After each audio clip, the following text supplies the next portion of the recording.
दरम्यान आव्हाडांच्या कार्यकर्त्यांना अटक करण्यात आलेली आहे। या संदर्भात रोहित पवारांचा चांगलाच पारा चढला। हातवारे करून बोलू नका, आवाज खाली करा, असं रोहित पवार यावेळी म्हणाले। खाली आवाज खाली आणि हात वर केला तर सांगतो तुम्हाला, शहाणपणा करू नका, बोलता येत नसेल तर बोलायचं नाही, कळलं का? चला बाहेर तुम्ही तिथं आमदारावर आवाज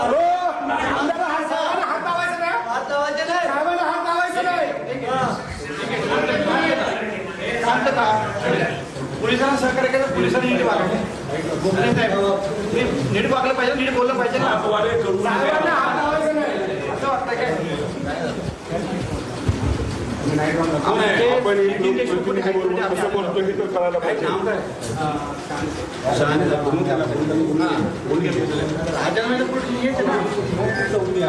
चौकी नाही पोलिसांना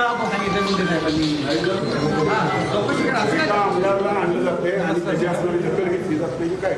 तुम्ही साधे पीएस आहेत असं हात बी दुकान बोलताय एक रिस्पेक्टिव्ह बोलणं गर्दी झालेली आहे। आम्हाला इथे आहोत ना, आम्ही खालच्या लेवलला थोडी जाऊन बोललो। आई बहीण तू खोडी काढली। 2 दिवसापूर्वी भाजपचे 2 आमदार एका अधिकाऱ्याबद्दल खालच्या लेवलला आई बहीण काढून पण खालच्या लेवलला बोलत होते। आम्ही ती लेवल गाठणार नाही, पण 4 तास आम्हाला तुम्ही गणवत ठेवला।